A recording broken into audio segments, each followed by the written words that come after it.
بسم اللہ الرحمن الرحیم۔ دنیا بھر سے دیکھنے اور سننے والے تمام ناظرین و سامعین کی خدمت میں السلام علیکم ورحمۃ اللہ وبرکاتہ۔ میں ہوں آپ کا میزبان محمد عبدالودود اور آپ دیکھ رہے ہیں پروگرام آپ کے مسائل کا حل، جسے روزانہ شب 9:05 پر ملک کے معروف دینی واسطی تعلیمی ادارے جامعۃ الرشید کراچی سے براہ راست آپ کی خدمت میں پیش کیا جاتا ہے۔ ناظرین کرام، روزانہ بہت سارے سوالات اور ان کے بہت سارے جوابات اس پروگرام کے توسط سے آپ کی خدمت میں پہنچتے ہیں۔ آج بھی ہم انشاءاللہ العزیز آپ کے کئی سوالات مفتیان کرام کی جو سینئر ٹیم ہے اس کے سامنے رکھیں گے اور ان کے جوابات آپ تک پہنچانے کی بھرپور کوشش کریں گے۔ اگر آپ بھی ہمارے اس پروگرام کا حصہ بننا چاہتے ہیں اور ہمارے ساتھ اپنے سوالات شیئر کرنا چاہتے ہیں، کسی بھی شرعی مسئلے کے حوالے سے کوئی بھی رہنمائی حاصل کرنا چاہتے ہیں، تو بہت آسان سا طریقہ ہے ہمارے اس پروگرام میں شامل ہونے کا۔ فیس بک پر آپ جائیں گے اور فیس بک کے سرچ انجن میں JTR میڈیا ہاؤس لکھ کر اس پیج کو سرچ کریں گے۔ اسی پیج پر ہماری لائیو ٹرانسمیشن جاری ہے، اس کا حصہ بن کر کامنٹ بار پر اپنا سوال تحریر کریں گے اور جواب کا انتظار فرمائیں گے۔ سوال تحریر کرتے وقت دو باتوں کا خیال رکھنا بہت ضروری ہے۔ ایک تو یہ کہ اپنے سوال کے ساتھ اپنا اور اپنے علاقے کا نام لکھنا مت بھولیے۔ دوسرا یہ کہ فرقہ وارانہ اور سیاسی نوعیت کے سوالات سے گریز کیجیے، اس سے آپ کا وقت بھی بچے گا اور مفتیان کرام کا قیمتی وقت بھی بچایا جا سکے گا، کیونکہ ہمارے اس پروگرام سے، اس پلیٹ فارم سے کسی بھی ایسے سوال کا کوئی بھی جواب نہیں دیا جاتا ہے۔ ناظرین کرام، جب بھی ہم اس پروگرام کے ساتھ جڑے ہیں تو یہ نیت بہرحال ہماری ہونی چاہیے کہ اس پروگرام کے ساتھ ہم سیکھنے اور سکھانے کی نیت سے جڑے ہوئے ہیں، کیونکہ ظاہر ہے انما العلم بالتعلم، علم جو ہے انسان کو جو حاصل ہوتا ہے وہ سیکھنے ہی سے حاصل ہوتا ہے، اس کے علاوہ اور کوئی رستہ نہیں ہے۔ تو ہمارا یہ پروگرام بھی اسی مقصد کے لیے اس کو نشر کیا جاتا ہے۔ ہم آج کی نشست کے جو معزز مہمانان ہیں ان کا تعارف آپ کی خدمت میں پیش کرتے ہیں۔ سب سے پہلے ہمارے ساتھ موجود ہے مفتی محمد حسین خلیل خیل صاحب، سینئر مفتی ہیں، استاذ الحدیث ہیں جامعۃ الرشید کراچی کے، اور بینک اسلامی پاکستان کے شریعہ بورڈ کے آپ ممبر ہیں۔ اور آج کے دوسرے معزز مہمان مفتی طارق مسعود صاحب، سینئر مفتی ہیں، سینئر فیکلٹی ممبر ہیں جامعۃ الرشید کراچی کے، معروف مذہبی اسکالر ہیں، اور آپ کو مزید کسی تعارف کی ضرورت بھی نہیں ہے۔ اور آج کا پہلا سوال ہے مفتی محمد حسین صاحب کی خدمت میں۔ بنت سعید الرحمان صاحبہ کراچی سے پوچھتی ہیں وہ صاحب، کینیڈا میں لوگ اپنے گھر کا سامان، برتن، بستر وغیرہ سستی قیمت میں بیچ دیتے ہیں، ان میں غیر مسلم بھی ہوتے ہیں، کیا ان کی یہ چیزیں خریدنا اور ان کا استعمال کرنا جائز ہے یا نہیں؟ بسم اللہ الرحمن الرحیم۔ سوال پوچھنے کے پیچھے شاید جو وجہ ہے، ایک تو یہ ہے کہ غیر مسلم کی کمائی ضروری نہیں ہے کہ وہ شریعت کے مطابق ہو، اسلام کی روح سے وہ حلال کمائی ہو، تو اس کمائی سے جو چیزیں اس نے خریدی ہے وہ چیزیں اس سے خریدنا جائز ہے نہیں ہے۔ اور دوسری وجہ پوچھنے کی یہ ہو سکتی ہے کہ ان کے جو استعمال کی چیزیں ہیں، برتن ہے اور کپڑے وغیرہ ہے، تو ان کے استعمال کی وجہ سے ظاہر ہے کہ وہ طہارت نجاست کا اہتمام اور خیال تو نہیں رکھتے ہیں۔ یہ تصور کنسیپٹ ہی نہیں ہے، یہ کنسیپٹ تو صرف اسلام میں ہی ہے طہارت اور نجاست کا، تو کیا ان چیزوں کو ہم بغیر دھوئے اور پاک کیے استعمال کر سکتے ہیں؟ نہیں۔ تو سوال کی وجوہات تو انہوں نے واضح نہیں کی کہ بظاہر یہ دو وجہ پیچھے لگتی ہے جس کی وجہ سے انہوں نے سوال کیا ہے۔ تو پہلی بات کے حوالے سے یہ عرض ہے کہ غیر مسلم آپس میں جو ایک دوسرے سے کمائے، اگر وہ غصب اور چھیننے کے طریقے پر نہ ہو، ظالمانہ قبضے کے طریقے پر، بلکہ قانونی طریقے سے اور ان کی آپس کی رضامندی سے ان کے معاملات ہوئے ہوں، تو اگرچہ وہ ناجائز ہی معاملات کیوں نہ ہوں، شریعت کی روح سے، جیسے کہ سود ہے اور جوئے کی رقم ہے اور مختلف قسم کی جو چیزیں ہوتی ہیں خلاف شرع، شراب کی خرید و فروخت وغیرہ، تو ان کے آپس کے اس طرح کے معاملات کو شریعت کی نظر میں درست کہا جائے گا، یعنی درست بایمانہ کہ ان کے لیے اس کی جو کمائی ہوگی اس کو حرام نہیں کہا جائے گا، حلال کہا جائے گا۔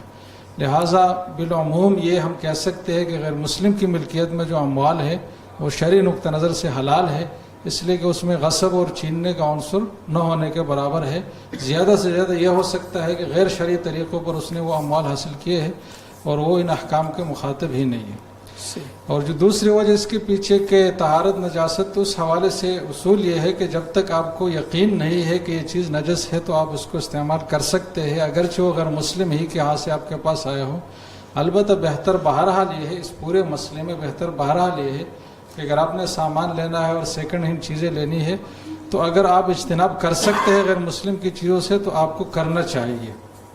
حدیث میں ہے، صحیح بخاری کی حدیث سے، کہ رسول اللہ صلی اللہ علیہ وسلم سے پوچھا گیا کفار کے برتنوں کے حوالے سے، تو حضور نے فرمایا کہ اس سے اگر اجتناب آپ کریں گے تو بہتر ہے، اگر ضرورت ہو تو پھر آپ استعمال کر سکتے ہیں، اور پھر یہ ہدایت فرمائی کہ اس کو دھو کر آپ استعمال کریں. تو فقہا نے اس میں تفصیل فرمائی ہے کہ اگر نجاست کا غالب گمان یہ یقین ہے تو پھر تو دھونا ضروری ہے، کپڑوں کا بھی برتنوں کا بھی.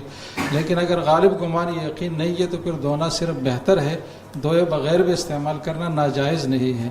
تو یہ اس حوالے سے تفصیل ہے. ٹھیک ہے، بہت شکریہ. مصطفیٰ سیف الرحمان صاحب بہاڑی سے پوچھتے ہیں اگر کسی بستی میں جمعہ کی نماز نہ ہوتی ہو تو وہاں ظہر کی نماز جماعت کے ساتھ پڑھ سکتے ہیں؟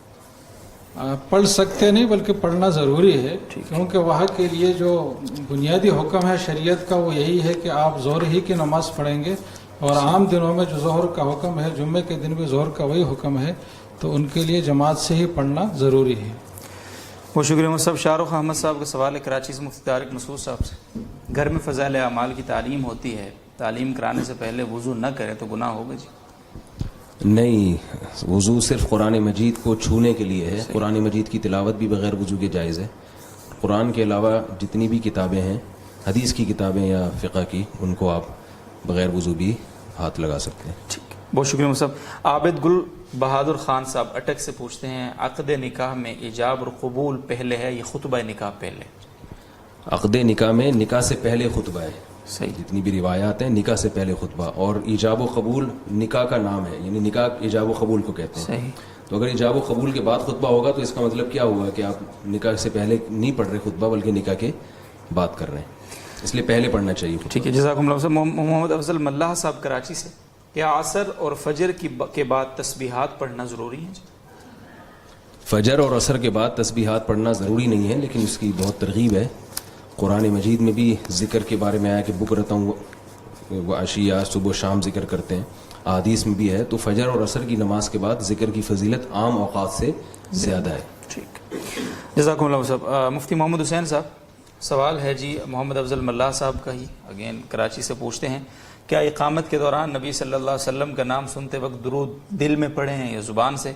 نیز ایک مجلس میں نبی صلی اللہ علیہ وسلم کا نام کئی بار آئے تو کتنی مرتبہ درود پڑھنا لازم ہوگا؟ جی بہتر تو یہ ہے اگر ایک مجلس میں کئی بار اس میں مبارک آئے تو بہتر تو یہ ہے کہ ہر سماع اور سننے کے ساتھ درود پڑھا جائے. ٹھیک ہے. اور کسی مسلمان کے لیے اس میں بوجھ نہیں ہونا چاہیے. حضور صلی اللہ علیہ وسلم سے ہماری جو محبت ہے اور جو ایک دلی لگاؤ ہے تو اس کی روح سے ہمارے لیے کبھی بھی باعث بوجھ نہیں ہونا چاہیے کہ اگر 1000 بار بھی اس میں مبارک آئے تو ہم اس پر درود شریف پڑھیں.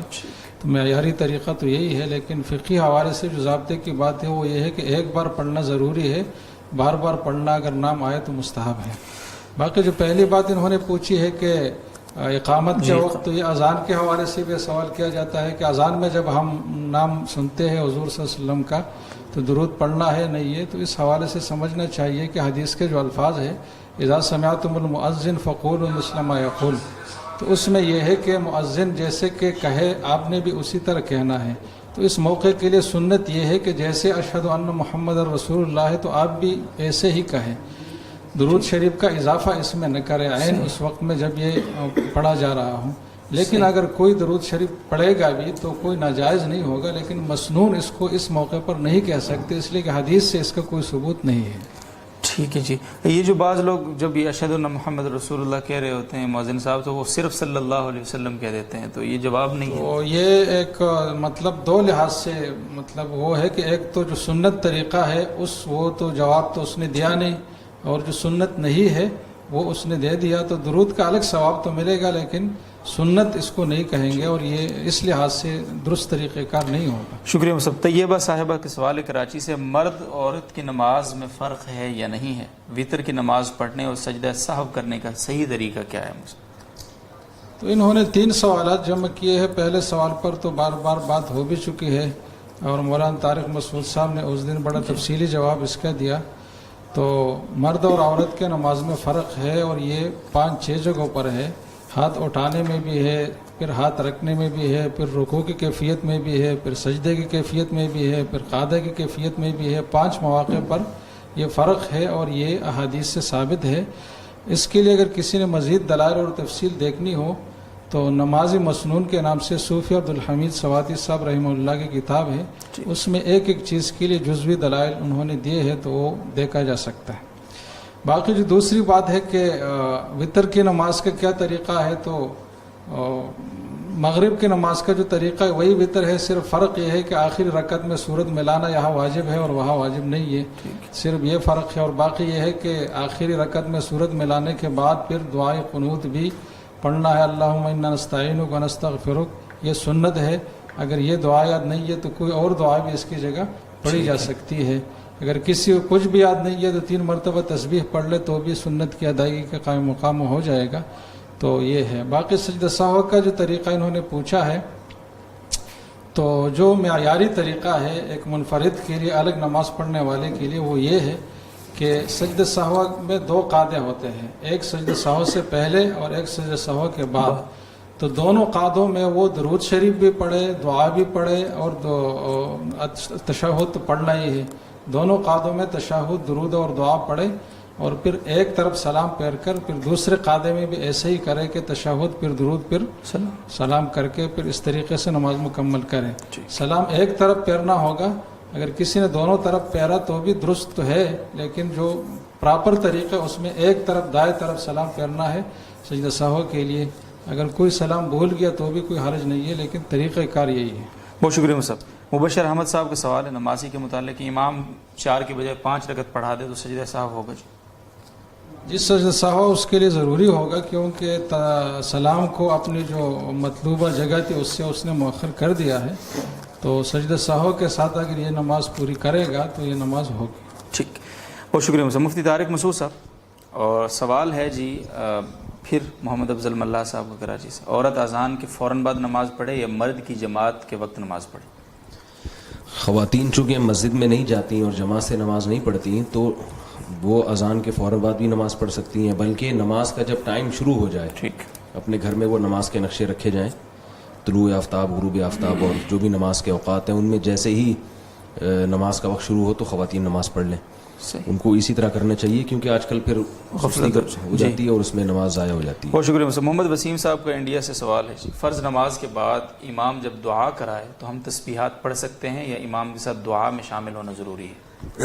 فرض نماز کے بعد اجتماعی دعا تو ثابت نہیں ہے، اس لیے امام کے ساتھ شرکت اس میں ضروری نہیں ہے، اپنے طور پہ بھی دعا کر سکتے ہیں، یعنی اپنے طور پر بھی تسبیحات پڑھ سکتے ہیں، لیکن کوئی ایسا عمل نہیں کرنا چاہیے جس سے لوگوں میں تشویش پیدا ہو۔ جیسے امام فرض نماز کے بعد اگر دعا مانگ رہے ہیں اجتماعی، آپ فوراً کھڑے ہو کر سنتیں شروع کرتے ہیں تو لوگ مڑ مڑ کے دیکھنا شروع کر دیتے ہیں، تو ایسا کوئی کام کرنا جس میں آپ اپنے آپ کو پرومیننٹ کرنے لگے ہیں یا نمایاں کرنے لگے ہیں، اس سے ایک انتشار پیدا ہوتا ہے مساجد میں، تو منہ نیچے کر کے شرافت سے بیٹھے رہیں اور اپنی تسبیحات میں مشغول رہیں۔ یہ منہ نیچے کر کے اس لیے کہہ رہا ہوں کہ بعض لوگ کھڑے نہیں ہوتے لیکن ادھر ادھر دیکھنا شروع کر دیتے ہیں، اب سب دعا میں مشغول ہیں، آپ کبھی پیچھے مڑ کے دیکھ رہے ہیں، کبھی، اس سے بھی لوگوں کی تشویش ہوتی ہے کہ کیا کر رہا ہے بھائی۔ کوئی بھی ایسا عمل کرنا مسجد میں جو ایک اجتماعی حیت کے خلاف ہو اور اس میں لوگوں کے ذہن میں تشویش ہو رہی ہو تو اس سے اجتناب کرنا چاہیے۔ بہت شکریہ مصعب۔ اختر شاہ صاحب کا سوال ہے، اور میری 3 سال کی نماز قضا ہے، انہیں ترتیب سے پڑھنا ضروری ہے کہ ہر نماز کو الگ الگ پڑھ کر بھی مکمل کر سکتے ہیں؟ مثلا پہلے فجر کی ساری نمازیں پڑھ لیں، پھر ظہر کی، اسی طرح پھر عصر اور مغربی۔ جو آدمی صاحب ترتیب نہ ہو اس پر نمازوں میں ترتیب لازم نہیں ہے۔ صاحب ترتیب کہتے ہیں جس کی زندگی میں 6 نمازیں اگر آپ کی زندگی میں رہ گئیں باقی تو آپ صاحب ترتیب نہیں رہتے، ٹھیک، اور اگر 6 سے کم نمازیں ہیں تو پھر آپ کو قضا ترتیب سے کرنا لازم ہے، جیسے کہ حدیث میں آپ صلی اللہ علیہ وسلم کی نماز قضا ہوئی اور اس وقت آپ صلی اللہ علیہ وسلم کو علم نہیں تھا کہ جنگ کی حالت میں کیسے نماز پڑھی جائے گی، اس لیے آپ کی نماز غزوہ خندق میں قضا ہوئی۔ بعد میں آپ کو بتایا گیا کہ جنگ میں اب ایسے نماز پڑھی جائے گی تاکہ جنگ میں بھی نماز قضا نہ ہو، لیکن اس وقت حکم نازل نہیں ہوا تھا، تو آپ صلی اللہ علیہ وسلم کی غزوہ خندق میں 4 نمازیں قضا ہوئی ہیں، تو آپ نے سب کو ترتیب سے پڑھا۔ اسی بنیاد پر مسئلہ یہ ہے، فقہا کہتے ہیں کہ اگر نمازیں زیادہ نہ ہوں، 24 گھنٹے میں 5 نمازیں تو فرض ہیں اور وتر کو احتیاطاً یعنی اس میں داخل کیا ہے، واجب کہا ہے اس کو، فرض جیسی تو نہیں ہے لیکن ایسے بھی نہیں ہے کہ اس کی کوئی تاکید نہ ہو، تو احتیاط، عبادات میں احتیاط کے پہلو کو ترجیح دی جاتی ہے، تو اس لیے اس سے زیادہ اگر نمازیں کسی کی قضا ہو جائیں تو وہ صاحب ترتیب نہیں رہتا، پھر اس کو اختیار ہے کہ وہ ظہر کے وقت میں فجر پڑھ لے، فجر کے وقت میں ظہر پڑھ لے، پہلے ظہر پڑھ لے بعد میں فجر پڑھ لے، اس طرح کر سکتا ہے۔ بہت شکریہ صاحب۔ سلمان شاہ صاحب کراچی سے پوچھتے ہیں مفتی محمد حسین صاحب سے، میں نے سنا ہے سید پر جہنم کی آگ حرام ہے، انہیں کسی ٹھنڈی جگہ پر عذاب ہوگا، کیا یہ صحیح ہے؟ بس سے اگر گلگت بلتستان سے کوئی پوچھتا تو سمجھ میں آنے والی بات تھی، کراچی سے ایسا سوال پوچھ رہے ہیں۔ تو کوئی حقیقت نہیں ہے اس بات کی، بالکل فضول بات ہے، بے بنیاد بات ہے. نسب کی وجہ سے کسی کے ساتھ کوئی رعایت نہیں رکھی جائے گی. جس کا جو عمل ہوگا ویسے اس کو سزا ملے گی. رسول اللہ صلی اللہ علیہ وسلم نے اپنی بیٹی حضرت فاطمہ کو اور اپنی پھوپھی حضرت صفیہ کو اور اپنے چچا اور چچازاد کو مخاطب کر کے فرمایا کہ لا اغنی عنکم من اللہ شیئا، کہ اس دنیا میں تو جو میرے پاس دنیا کی چیزیں اس کے حوالے سے تو میں آپ کی مدد کر سکتا ہوں، لیکن آخرت کے معاملات میں کوئی گارنٹی آپ کو نہیں دے سکتا کہ آپ کے ساتھ ایسا ہوگا. تو سب کے لیے آخرت کے حالات برابر ہے، اور سب کے لیے اصول ہے کہ فَمَن يَعْمَلْ مِثْقَالَ ذَرَّةٍ خَيْرًا يَرَهُ وَمَن يَعْمَلْ مِثْقَالَ ذَرَّةٍ شَرًّا يَرَهُ. پھر یہ ایک سوال ایک ظاہری غلط فہمی پر بھی مبنی ہے کہ ٹھنڈ میں کوئی سزا نہیں ہے. ٹھنڈ کی ایک ایسی کیفیت، ایک درجہ ہے، جب اس پہ پہنچ جائے تو اس میں اور حرارت میں کوئی خاص فرق نہیں رہتا. جیسے کہ حرارت سے جسم جل جاتا ہے، ہڈیاں نکل آتی ہے، تو ٹھنڈ سے بھی ایسا ہو سکتا ہے. اور قرآن میں ٹھنڈ کا عذاب بھی ہے، اور وہ بھی کوئی کم عذاب نہیں ہے. تو یہ بھی کوئی رعایت والی بات اگر ایسی ہے بھی تو بھی نہیں ہے. ٹھیک ہے، بہت شکریہ مصطفیٰ. سائرہ فواد صاحبہ کا سوال ہے جی، کیا ویل چیئر پر عمرہ کروانے والے کا بھی عمرہ ساتھ میں ادا ہو جائے گا اگر میں اپنی والدہ کو صفا مروہ کے 2 چکر لگوا لوں اور باقی چکر میرے بھائی لگوا دیں، تو اس طرح ہم دونوں کی صحیح بھی ہو جائے گی یا نہیں؟ یہ نیت پر مدار ہے. اگر نیت اپنی بھی ہے تو اپنا عمرہ اور اپنا طواف اور سعی بھی ہو جائے گا. اس سے کوئی فرق نہیں پڑتا کہ آپ دوسرے کا تعاون کر رہے ہیں یا اس کو ویل چیئر پر آپ گھما رہے ہیں. اس سے کوئی فرق نہیں پڑتا. اگر آپ کی اپنی نیت ہے تو آپ کا اپنا طواف اور سعی بھی ہو جائے گا. شکریہ مصطفیٰ. فاطمہ صاحبہ کا سوال ہے مکہ مکرمہ سے، عمرہ کے بعد مجھے شک ہے کہ میں نے بال پورے سے کچھ کم کاٹے تھے، اب میرے لیے کیا حکم ہے، کیا کروں؟ شک سے کچھ نہیں ہوتا. اب ان کے لیے کوئی حکم نہیں ہے، بس یہی ہے کہ اپنے آپ کو حلال سمجھے اور عمرہ ان کا درست ہوا ہے. بہت شکریہ مصطفیٰ. مفتی طارق مسعود صاحب، محمد اذان شاہ صاحب کا سوال ہے، بعض لوگ کہتے ہیں کہ جمعے کے دن کپڑے دھونے سے رزق کی برکت چلی جاتی ہے، کیا یہ درست؟ نہیں، یہ 100% غلط ہے. کپڑے دھونے سے، چاہے کسی بھی نہ دھونے سے، اگر رزق کی برکت ختم ہو تو سمجھ میں آتا ہے. میلے کچیلے رہنے سے، صاف ستھرا ہونے سے رزق میں برکت ہوتی ہے، ختم نہیں ہوتی برکت. جزاکم اللہ جی. عبدالحی صاحب کا سوال ہے کراچی سے، پوچھتے ہیں کیا یہودی اور عیسائی امت محمدیہ میں سے؟ نبی صلی اللہ علیہ وسلم کی جو امت ہے اس کی 2 قسمیں ہیں. ایک کو امت اجابت کہا جاتا ہے اور ایک کو امت دعوت. اجابت کا مطلب جس نے نبی صلی اللہ علیہ وسلم کی دعوت پر لبیک کہا، ان کو جواب دیا، تو وہ تو صرف مسلم ہیں جنہوں نے آپ صلی اللہ علیہ وسلم کی ایمان کی دعوت کو قبول کیا.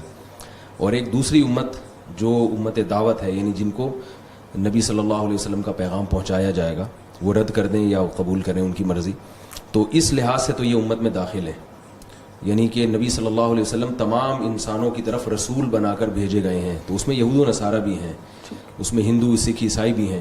تو سب کی طرف رسول بنا کے بھیجے گئے. اس حوالے سے یہ امتی ہیں نبی کے، اور نبی صلی اللہ علیہ وسلم کی ذمہ داری ان تک بھی دین کا پیغام پہنچانا ہے، اور نبی کے بعد نبی کے امتیوں کی ذمہ داری.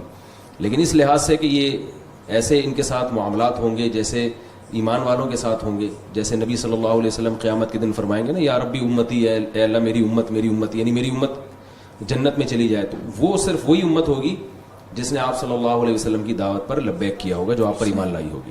تو امت کا لفظ دونوں کو شامل ہے.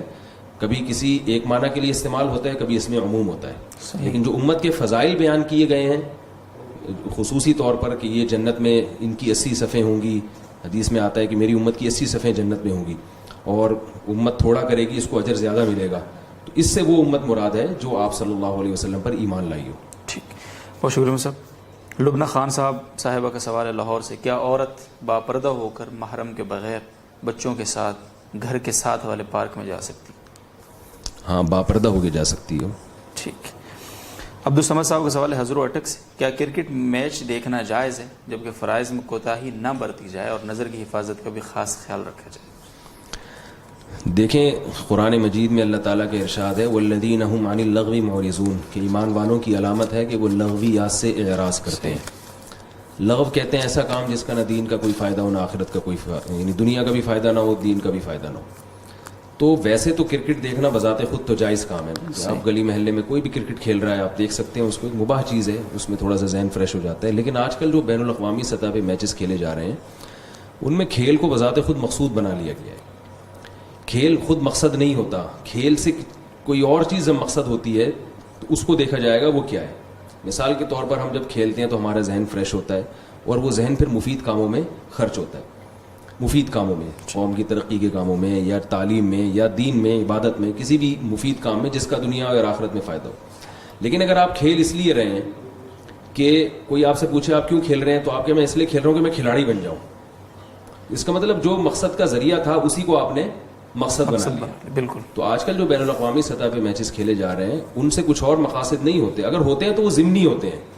جیسے انڈیا کو ہرانے سے پاکستان کا مقصد یہ ہوگا کہ بھئی انڈیا والوں تھوڑے سے وہ ڈر جائیں, یا انڈیا والے پاکستان کو اس لیے ہراتے ہیں. تو لوگ کیونکہ ہمارے سامنے یہ دلائل دیتے ہیں کہ بھئی میچز میں تو یہ ہوتا ہے, ملک کی محبت بڑھتی ہے, جب ہماری ٹیم جیتتی ہے تو ملک سے محبت کا اظہار ہوتا ہے. یہ ضمنی چیزیں ہیں. یہ کھیل, یہ جو بین الاقوامی سطح پہ جو میچز کھیلے جا رہے ہیں ان کے مقاصد یہ نہیں ہے بلکہ مقصد کھیل ہی ہے. ٹھیک. تو ضمنی فائدے تو ہر چیز میں ہوتے ہیں نا, کوئی بھی آپ لغو کام کریں گے کچھ نہ کچھ فائدہ تو اس میں ہوگا. تو یہ دیکھا جاتا ہے معتد بھی فائدہ, اس سے کیا ہو رہا ہے, معتد بھی فائدہ نہیں ہو رہا بلکہ معتد بھی ایک تھوڑی سی گاڑی اردو ہے. معتد بھی کا مطلب یہ ہوتا ہے کہ زیادہ یعنی ایک بڑا فائدہ. تو بڑا فائدہ کچھ نہیں ہے, بڑے نقصانات بہت زیادہ ہیں. ایک بڑا نقصان تو یہ کہ عین اسی کو مقصد بنایا جاتا ہے, اور اس کے جو ضمنی نقصانات ہیں وہ بہت زیادہ ہیں. تو اس لیے میں یہ نہیں کہہ رہا کوئی حرام ہونے کا فتویٰ نہیں دے رہا, وہ تو بڑے حضرات ہی بتا سکتے ہیں, لیکن اس سے اجتناب کرنا چاہیے. کم سے کم دیندار لوگوں پر, دین سے جڑے ہوئے لوگوں پر, علماء صلحاء پر یہ بالکل بھی سوٹ نہیں کرتا کہ وہ کرکٹ کے میچز دیکھیں.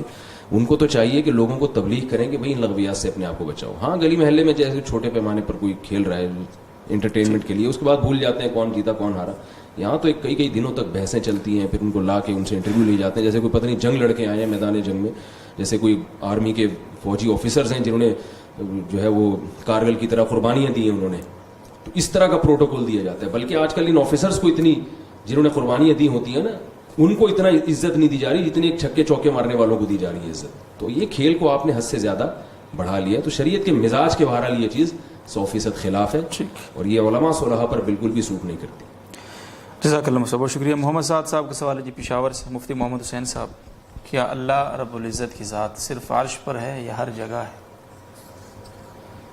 بس یہ تو نازک مسئلہ ہے اور اس میں زیادہ بحث کی اور تحقیق میں جانے کی نہ اجازت ہے نہ ضرورت ہے.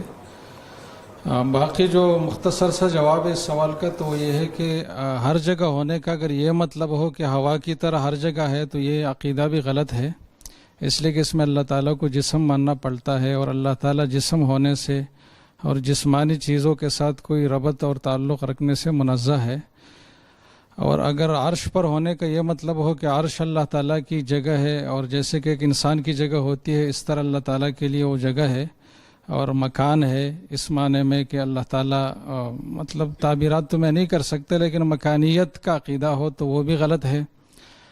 اور ہر جگہ ہونے کا مطلب اگر یہ ہو کہ اللہ کے جو تجلیات ہے کمائے لیق و بشانی ہی, وہ صرف عرش کے ساتھ خاص نہیں ہے, عرش کے علاوہ بھی ہر چیز پر ہے, تو یہ درست ہے, قرآن و سنت کے کسی نص کے خلاف نہیں ہے.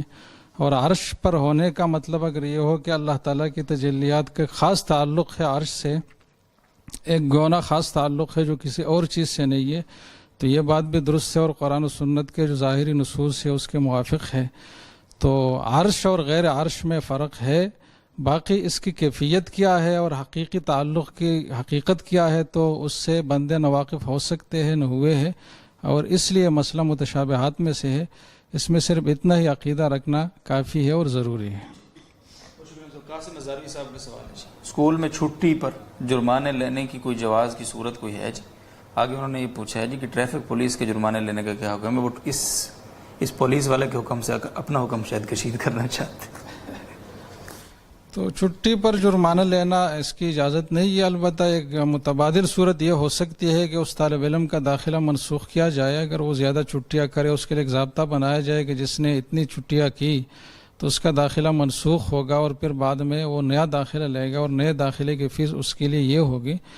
اور اس طرح جو رقم ہے جو تنبیہ کے طور پر بڑھانا اور اس سے لینا مقصد ہے تو وہ فیس میں باقاعدہ اور رینوویشن کے وقت اس سے الگ سے لی جائے.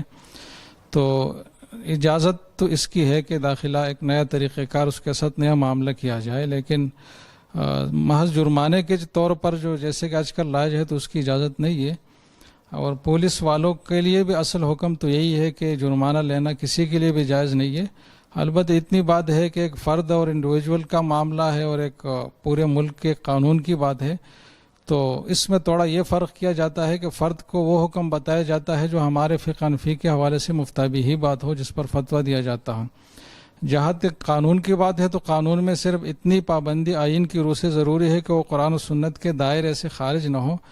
قرآن و سنت کے دائرے میں کسی بھی فقہی مکتب فکر کے مطابق اگر قانون سازی ہوئی ہے تو اس پر عمل درآمد جائز ہے اور عوام کے لیے اس کی پابندی ضروری ہے، لازم ہے۔ تو یہ جو تعزیر بالمال کا مسئلہ ہے، چونکہ اختلافی ہے، تو اگر قانون اس کے مطابق بنا ہے سرکارتی اتھارٹیز کا، تو پھر اس حوالے سے اس کی گنجائش ہے کہ وہ قرآن و سنت کے دائرے کے اندر ہی کے پابند ہیں، نہ کہ کسی خاص مذہب پر قانون سازی کے۔ بہت شکریہ صاحب۔ محمد مرسلین صاحب کا سوال ہے یو پی انڈیا سے، مفتی طارق مسعود صاحب، لوگ کہتے ہیں اگر کوئی شخص کئی مرتبہ عمرہ کر چکا ہو تو اس کو 5 مہینے سے پہلے عمرہ نہیں کرنا چاہیے، کیونکہ زیادہ عمرہ کرنے سے کعبہ کی عظمت دل سے نکل جاتی، اور جو لوگ باہر سے عمرہ کرنے کے لیے آئیں ان کو موقع دینا چاہیے۔ کیا یہ بات درست ہے؟ زیادہ عمرہ کرنے سے کعبے کی عظمت نہیں نکلتی اور بڑھ جاتی ہے کعبے کی عظمت۔ یہ تو ہر نیکی کے بارے میں آپ کہیں گے زیادہ تہجد پڑھنے سے تہجد کی اہمیت ختم ہو جائے گی، ابا اماں کی زیادہ زیارت کرنے سے ابا اماں کی ویلیو ختم ہو جائے گی، یہ تو غلط بات ہے۔ جس کے ساتھ آپ جتنا زیادہ رہتے ہیں تو اتنی ہی محبت بڑھتی ہے۔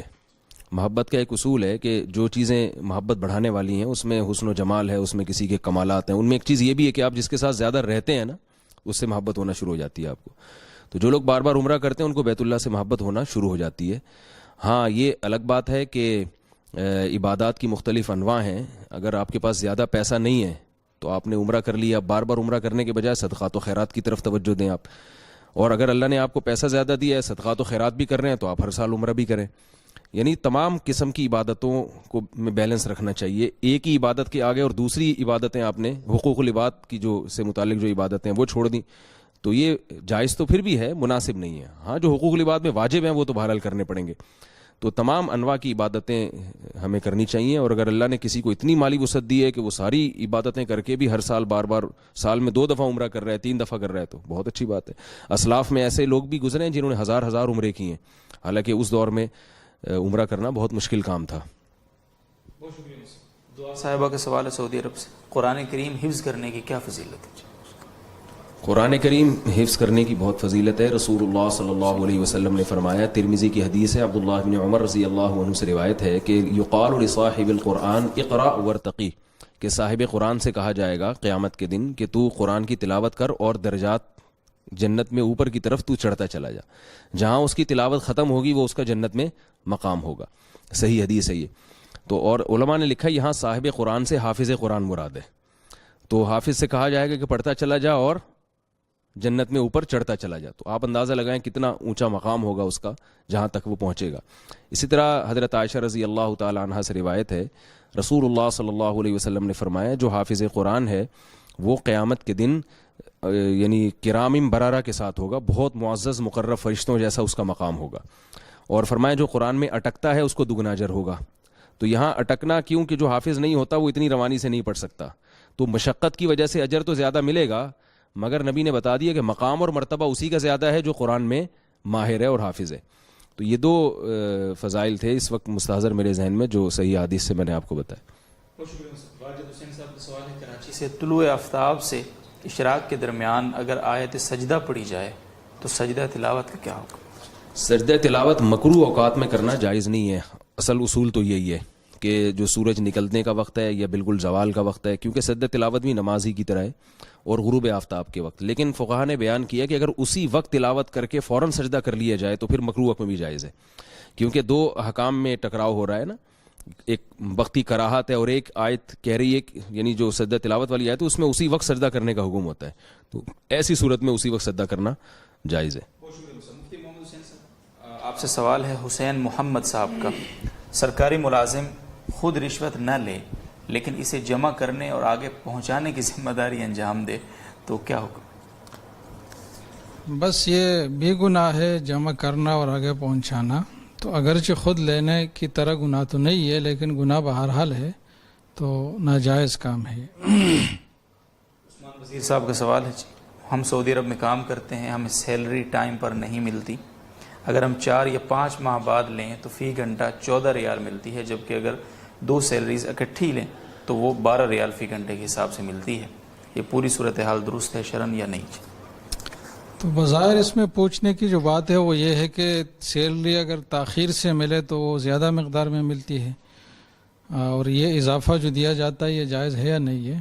تو اس کی اجازت ہے، اس میں کوئی حرج نہیں ہے، اور یہ کامن سینس کی بھی بات ہے کہ جو چیز آپ کو نقد ملے تو اس کی مقدار کم، اور اگر ادھار ملے تو اس کی مقدار زیادہ ہو سکتی ہے۔ تو اگر سیلری میں بھی ایسا ہو تو اس میں کوئی حرج نہیں ہے۔ فقی فاروقی صاحب کا سوال ہے جی، دہلی انڈیا سے، اگر شرابی نشے کی حالت میں سلام کرے تو اس کا جواب دینا چاہیے؟ سلام کرنے کا مطلب یہ ہے کہ وہ نشے کی اس کیفیت میں نہیں ہے جس میں وہ بچے کے حکم میں آ جاتا ہے، جس کے کسی قول و عمل کا کوئی اعتبار نہ ہو، کیونکہ جب وہ سلام کر رہا ہے تو مطلب جان پہچان اس کو چیزوں کی ہے، تو سلام دینے میں، جواب دینے میں کوئی حرج نہیں ہے۔ البتہ اگر جس پر سلام کیا جائے اگر وہ کوئی ایسی بڑی شخصیت ہے کہ اگر وہ اس شرابی کو جواب نہ دے تو اس کو اپنے اس عمل پر تنبہ ہوتا ہو اور ندامت کا موقع اس کو ملتا ہو اور اس پر نظر ثانی کرنے کا باعث اس کے لیے بن رہا ہو، تو پھر سلام کا جواب نہ دینے کی اجازت ہے، اس نیت سے کہ نہی عن المنکر کی ایک صورت یہ بن جائے گی۔ باقی دینے نہ دینے دونوں کی اجازت ہے۔ فیصل صاحب پوچھتے ہیں ملتان سے، عصر کی نماز کے بعد قضا نماز ادا کی جا سکتی ہے یا نہیں؟ جی ہاں، فجر کی نماز اور عصر کی نماز کے بعد نوافل پڑھنا جائز نہیں ہے، پچھلی قضا پڑھ سکتے ہیں، لیکن جب سورج غروب ہونے کے قریب ہو جائے، سورج سرخ ہو جائے تو پھر قضا نماز بھی جائز نہیں ہے۔ ارشاد احمد صاحب کا سوال ہے سری نگر سے، غروب آفتاب کا مکروہ وقت کب تک رہتا ہے؟ پوچھتے ہیں۔ دیکھیں، غروب آفتاب کا جو وقت مکروہ ہوتا ہے نا، وہ ہر علاقے میں مختلف ہوتا ہے، کہ جب ایک نیزے کے قریب سورج ہو، یعنی اس کی طرف نظر ٹکانا آسان ہو جائے، سرخی اس کی جو اس کی تیزی ہے نا، شدت کم ہو جائے۔ یہاں کراچی میں اور پاکستان کے اکثر علاقوں میں تقریباً 10 سے 15 منٹ کا وقت ہوتا ہے، وہ ہے مکروہ وقت، اس میں نماز سے اجتناب کرنا چاہیے۔ بنت صلاح الدین صاحب کراچی سے پوچھتے ہیں، یہ کہا جاتا ہے کہ پاکستان مسلم ملک ہے، لہٰذا ہمیں کھانے میں شک نہیں کرنا چاہیے، جبکہ دوسری طرف لاہور میں گدھے کے گوشت بکنے کے واقعات ہیں۔ اس صورت میں کسی ہوٹل کے بارے میں اگر کوئی یہ کہے کہ ہمیں پتہ نہیں اس کا گوشت حلال ہے یا حرام ہے، تو یہ کہنا درست ہے یا نہیں؟ مسلم ملک میں اصل تو یہی ہے کہ حلال گوشت ہے، کیونکہ آپ جب ہر طرف حلال ہی گوشت مل رہا ہے، سب مسلمان ہیں، لیکن اگر کسی خاص علاقے کے بارے میں یہ خبر پھیل جائے اور اس کے قرائن بھی ہوں کہ واقعی یہاں حرام گوشت بک رہا ہے، تو پھر بغیر تحقیق کے کھانا جائز نہیں ہوگا۔ تو اگر کہیں یقین ہے کہ بھئی گدھے کا گوشت بہت زیادہ ہوٹلوں میں آ چکا ہے اور یقین کی حد تک وہ کیفیت بن جائے گی، تو پھر بغیر تحقیق کے کھانا جائز نہیں ہوگا۔ نواز صاحب ڈیر اسماعیل خان سے پوچھتے ہیں مفتی محمد حسین صاحب سے، عشری اور خراجی زمینوں میں کیا فرق ہے؟ پاکستان کی زمینیں عشری ہیں یا خراجی ہیں؟ جی، جو زمین مسلمان کی مملوکہ ہے فی الحال اور اس کو مسلمانوں ہی کے ذریعے سے منتقل ہوئی ہے میراث کے طریقے پر یا خرید و فروخت کے ذریعے سے، اور اس کے بارے میں ثابت نہیں ہے کہ کسی وقت میں کوئی غیر مسلم اس کا قانونی مالک رہا ہے، تو وہ زمین عشری ہے۔ اور جس زمین کے حوالے سے یہ بات ثابت ہو جائے کہ یہ غیر مسلم کی قانونی ملکیت میں ایک بار آ چکی ہے، اس کے بعد کسی مسلمان کو یہ منتقل ہوئی ہے، تو پھر وہ خراجی زمین ہے۔ باقی جو پاکستان کی زمینوں کے حوالے سے بات ہے، تو جو زمینیں پاکستان بننے اور ملک علیحدہ ہونے کے بعد جو آباد ہوئی ہے وہ تو عشری ہے، اور جو زمینیں پہلے سے آباد تھی تو اس میں یہی ضابطہ ہے کہ اگر کسی زمین کے بارے میں معلوم ہے کہ آباد کنندوں میں کوئی غیر مسلم بھی رہا ہے تو پھر تو وہ خراجی زمین ہے، اور اگر ایسی کوئی بات نہیں ہے بلکہ یقین ہے کہ سب مسلمان ہیں یا کوئی پتہ نہیں ہے تو اس کو عشری ہی سمجھا جائے گا۔ تو یہ ایک ضابطے کی بات۔ محمد حکیم صاحب شانگلہ سے پوچھتے ہیں، ایک آدمی دکان سے سونا خرید کر دوسرے آدمی کو ادھار بیچتا ہے، تو کیا وہ آدمی دوبارہ اسی دکاندار کو وہی سونا بیچ سکتا ہے؟ بس ایسا عموماً وہاں ہوتا ہے، جب ایک آدمی کو نقد رقم کی ضرورت ہے اور کوئی قرض نہیں دیتا تو اس سے کوئی چیز لے کر پھر کسی کو بیچتا ہے کم قیمت پر، اور اس کی نقدے کی ضرورت پوری ہو جاتی ہے، تو اس صورت میں یہ آدمی جو خریدنے والا ہے یہ آزاد ہوتا ہے، کسی کو بھی بیچ سکتا ہے۔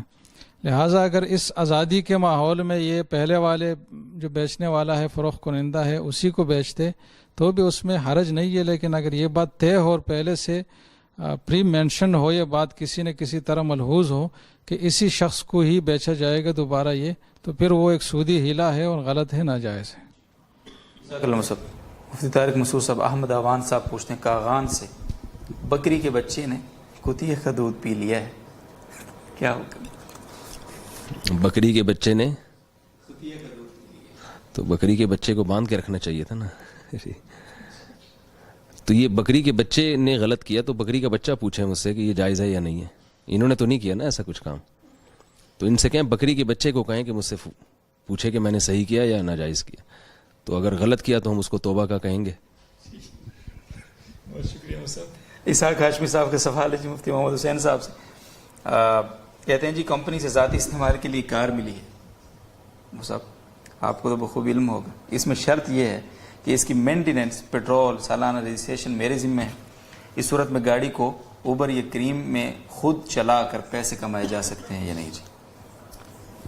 بس یہ جو بکری کے بچے کا سوال تھا تو جواب تو مولانا نے دے دیا جو صحیح جواب بن رہا تھا، لیکن تھوڑی سی تفصیل اس میں کروں کہ شاید ان کا مقصد یہ ہو کہ اس بچے کا بعد میں گوشت استعمال کرنا وغیرہ، تو اس پہ کوئی فرق نہیں پڑتا۔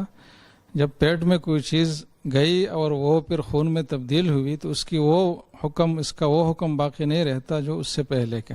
یہ ایک الگ اصول ہے چینج آف اسٹیٹ، انقلاب ماہیت شریعت کا، کہ چیز جب دوسری ماہیت میں تبدیل ہو جائے تو احکام بھی تبدیل ہو جاتے ہیں، تو لہٰذا اس کے گوشت میں کوئی مسئلہ نہیں ہوگا۔ اور یہ جو سوال ہے کہ مینٹیننس وغیرہ کا خرچہ ان کے ذمہ ڈالا ہے اور تب بھی پھر یہ کہ کریم یا اوبر میں، تو یہ جائز نہیں ہے اگر مطلق معاملہ ہے۔ البتہ اگر کمپنی سے صریح اجازت لی جائے تو اس کی اجازت ہے، لیکن عام طور پر ایسی اجازت نہیں ہوتی کہ آپ جو ہے نا ان چیزوں میں جو ذاتی آمدن کے ذرائع ہے اس میں ان کو استعمال کریں۔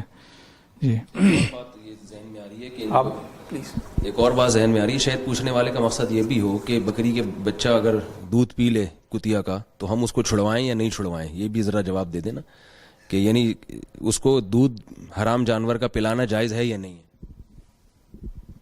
حرام چیز جیسے کہ خود استعمال کرنا جائز نہیں ہے، تو کسی جانور کو از خود استعمال کروانا بھی جائز نہیں ہے، تو چھڑانا تو ہے، لیکن اگر اس نے جو پی لیا ہے تو اس کے بارے میں یہ ہے کہ اس کے گوشت پر اس کا کوئی فرق نہیں پڑے۔ ان کے جواب کا خلاصہ یہ ہے کہ اگر ان سے پوچھ کے پیا نا سائل سے پھر تو غلط کیا، ٹھیک ہے نا، اگر ان سے پوچھے بغیر پیا تو پھر ٹھیک ہے۔ ٹھیک ہے، بہت شکریہ صاحب، کافی تفصیل سے اس سوال کا جواب دے دیا جی آپ نے۔ اور مفتی محمد حسین صاحب، سیلا خان صاحبہ کا سوال ہے، کریڈٹ کارڈ میں بینک ہمیں جو پیسے دیتا ہے اور ماہانہ ہم سے کچھ پیسے زائد لیتا ہے، ایسے پیسوں سے غریب کو صدقہ دینا یا اسے مسجد میں لگانا جائز ہے یا نہیں ہے؟ بس اس کا جواب بھی مولانا طارق صاحب کی اس کی طرح ہے کہ یہ کریڈٹ کارڈ کا جو سود ہے یہ تو کمپنی والے اور بینک والے لے رہے ہیں، تو وہ پوچھے کہ بھائی ان پیسوں کو ہم صدقہ وغیرہ میں دے سکتے نہیں دے سکتے۔ کریڈٹ کارڈ جو ہولڈر ہے وہ تو قرضہ لے رہا ہے بینک سے اور اس پر سود دے رہا ہے، تو قرضہ جو لیا گیا ہے تو اگرچہ وہ سودی ہی قرضہ کیوں نہ ہو اس کا استعمال جائز ہوتا ہے، اور اس رقم کی ذات میں کوئی حرمت اور کوئی خلاف شریعت بات اس کی ذات میں نہیں ہوتی۔ یہ جو عمل انہوں نے کیا سودی قرضے کا وہ عمل خلاف شریعت ہے جس کا الگ سے گناہ ہوگا۔ تو باقی جو سودی رقم ہے وہ کسی بھی کار خیر میں خرچ کی جا سکتی ہے جس میں غریبوں کا صدقہ بھی شامل ہے، البتہ مسجد میں ایسی حرام رقم نہیں لگائی جائے گی، اس لیے کہ مسجد کا تقدس بہت زیادہ ہے تو اس کو حرام سے ہر طریقے سے بچانا ضروری ہے۔ نعمان صاحب کا سوال ہے کراچی سے، کیا زندہ شخص کو نفل عبادت کا ثواب ہدیہ کیا جا سکتا ہے؟ جی، سال ثواب کے لیے یہ ضروری نہیں ہے کہ وہ آدمی فوت ہوا ہو جس کو ثواب پہنچانا مقصد ہے، زندہ کو بھی سال ثواب کیا جا سکتا ہے ہر قسم کے عبادت کا۔ شہزاد فدا صاحب کا سوال ہے مفتی طارق مسعود صاحب سے، میرا ٹرانسفر کراچی سے اندرون سندھ تقریباً 350 کلومیٹر اندر ہوا ہے، جبکہ میری فیملی کراچی میں ہے اور میں ہر ہفتے گھر آتا ہوں اور ایک دن گھر ٹھہر کر واپس چلا جاتا ہوں۔ میں گھر آ کر یعنی یہاں پر قصر نماز پڑھوں گا یا وہاں قصر نماز پڑھوں گا جہاں ڈیوٹی پر؟ نہیں، جو آپ کا اصل گھر ہے جہاں آپ اپنے سامان وغیرہ کے ساتھ رہتے ہیں تو آپ چاہے وہاں ایک دن کے لیے بھی آئیں گے آپ پوری نماز پڑھیں گے، اور سفر آپ کا بار بار بھی ہوتا ہو تو سفر میں جب تک ہو جائیں، چاہے جاب کے لیے روز ہی جا رہے ہوں آپ، تو وہاں آپ کو قصر نماز ہی پڑھنی پڑے گی۔ پنڈی سے اسی حوالے سے ہے جی، لڑکی والدین کے گھر جائے تو قصر نماز پڑھے گی؟ جی ہاں، لڑکی شادی کے بعد جب اس کے شوہر کا جو گھر ہے وہ اس کا اصل گھر ہوتا ہے، اگر وہ سفر کر کے والدین کے گھر جائے گی 15 دن سے کم ٹھہرنے کی نیت ہوگی تو پھر وہ قصر نماز پڑھے گی. ٹھیک. یہ ایک انہوں نے جو مفتی محمد حسین صاحب نے ایک مسئلہ بتایا تھا نا کہ رشوت جی جی جو ہے نا آفیسر حضرات کہتے ہیں ماتحتوں کو کہ وہ رشوت لے کے آؤ. تو ایک چھوٹا سا میں اس کی تدبیر بتاتا ہوں کہ یہ ماتحت لوگوں کو بڑی پریشانی ہوتی ہے, جاب جانے کا خطرہ ہوتا ہے. یعنی آفیسر حضرات کو رشوت دینی ہوتی ہے انہوں نے دوسروں سے لے کے, اگر یہ منع کر دیں گے کہ بھائی ہم نہیں لے سکتے تو وہ جاب جانے کا خطرہ ہوتا ہے. تو ایک اس میں ایک تدبیر یہ ہے کہ ایسی صورت میں جو اپنے آفیسرز ہیں نا اس کے ساتھ جائز خدمت آپ زیادہ کریں, یعنی اس کی ایسی خدمت بھی شروع کر دیں جو آپ پر لازم نہیں ہے. اس کے گھر کے کام کر دیے یا زیادہ اچھے اخلاق سے اس سے بات چیت کر لی, تو اس کو محبت کے ساتھ یہ بتایا جائے کہ سر یہ جو میں رشوت نہیں لے کے آ رہا, آپ کو نہیں دے رہا فلاں سے, یہ کیونکہ ناجائز عمل ہے, لیکن آپ اس کے علاوہ اگر مجھے کوئی ایسا کام کہیں جو میری ذمہ داری نہیں ہے تو میں انشاءاللہ وہ بھی کر دوں گا. ہوتا یہ ہے کہ جب ماتحت آدمی اپنے آفیسر کو کہتا ہے یہ حرام ہے تو آفیسر اس کو نیگیٹو لے کے جاتا ہے, وہ سمجھتا ہے کہ یہ نہ تکبر کر رہا ہے اور یہ ہم سے بھی بڑا بننے کی کوشش کر رہا ہے اور ہمارا بھی باپ بننے کی کوشش کر رہا ہے. تو یہ مشاہدے کی بات ہے, تجربے کی بات ہے کہ جن لوگوں نے اس نسخے پر عمل کیا, جن جونیئرز نے کہ آفیسرز کی جائز خدمت پہلے سے بھی زیادہ شروع کر دی, پہلے ان کو بتایا جائے کہ سر یہ مسئلہ یہ ہے کہ یہ ناجائز ہے, میں اس لیے نہیں کر سکتا, اس کے علاوہ کوئی اور کام بتائیں جو میرے ذمے نہیں ہے لیکن میں وہ بھی کر دوں گا. تو جن جونیئرز نے اپنے آفیسرز کی اس قسم کی خدمت کی ہے, ان کے گھر کے کام کچھ نمٹا دیا یا کچھ اضافی یا بہت اچھے اخلاق سے ان سے بات کی یا ویسے ہی کوئی گفٹ ان کو دے دیا, تو پھر وہ اس آزمائش سے بچ گئے ہیں. پھر ان کے آفیسرز کو خود اندازہ ہو گیا کہ بھئی یہ بندہ ایک نمبر ہے, یہ اس لیے نہیں کر رہا کہ یہ اس میں کبر ہے یا یہ مجھ سے بڑا بننا چاہتا ہے, بلکہ یہ نائس پرسن ہے, یہ 2 نمبری نہیں کرتا. تو پھر میں آپ سے یعنی ایک مشورے کے طور پر یہ بات بتا رہا ہوں کہ انشاءاللہ اس آزمائش سے جونیئر لوگ نکل جائیں گے. ابراہیم خان صاحب کا سوال ہے جی مفتی محمد حسین صاحب آپ سے. امریکہ میں نماز کی ڈیجیٹل گھڑیاں ہیں جو نماز کا وقت داخل ہونے کے ساتھ اذان دیتی ہیں, کیا گھڑی کی اذان کے ساتھ نماز پڑھنا درست ہے؟ کے ساتھ نماز پڑھنے کا مطلب اگر یہ ہے کہ وقت داخل ہونے کی خبر اس سے لی جائے اور پھر وقت کو داخل سمجھ کر نماز پڑھی جائے تو یہ تو درست ہے, اور یہ وقت داخل ہونے کی ایک علامت ہو سکتی ہے. اس حوالے سے اس میں کوئی حرج نہیں ہے. لیکن اگر یہ مقصد ہے کہ اس کو جو سنت ہے اذان کا, کہ باقاعدہ اذان دینا جماعت کے وقت اور ہر نماز کے وقت, یہ الگ سے ایک سنت ہے اور نماز کے آداب میں سے اور سنن میں سے ہے, خواہ وہ انفرادی نماز ہو یا جماعت کے ساتھ نماز ہو. تو یہ اگر مقصد ہے کہ وہ سنت اس اذان سے ادا ہو جائے گی یا نہیں, تو وہ اس سے ادا نہیں ہوگی. جو باقاعدہ ریکارڈڈ چیزیں ہیں وہ خواہ کسی بھی ذریعے سے ہو, اس سے سنت اور اقامت کا اذان اور اقامت کی جو سنیت ہے, جو سنت ہونے کا حکم ہے اور اس کا جو ثواب ہے وہ اس سے حاصل نہیں ہوگا. اور اس پر دلائل کی کافی تفصیل ہے جس کا موقع نہیں ہے, لیکن مختصر یہ ہے کہ انسان کا خود اذان کہنا ہی ضروری ہے سنت پر عمل ہونے کے لیے. دونوں معزز مہمان کرام اور تمام ناظرین سامعین کا, اور ہمارے پروگرام کا وقت ختم ہوا چاہتا ہے, اور انشاءاللہ العزیز کل شب 9:05 پر دوبارہ آپ سے ملاقات ہوگی. تب تک کے لیے اجازت دیجیے. اللہ حافظ.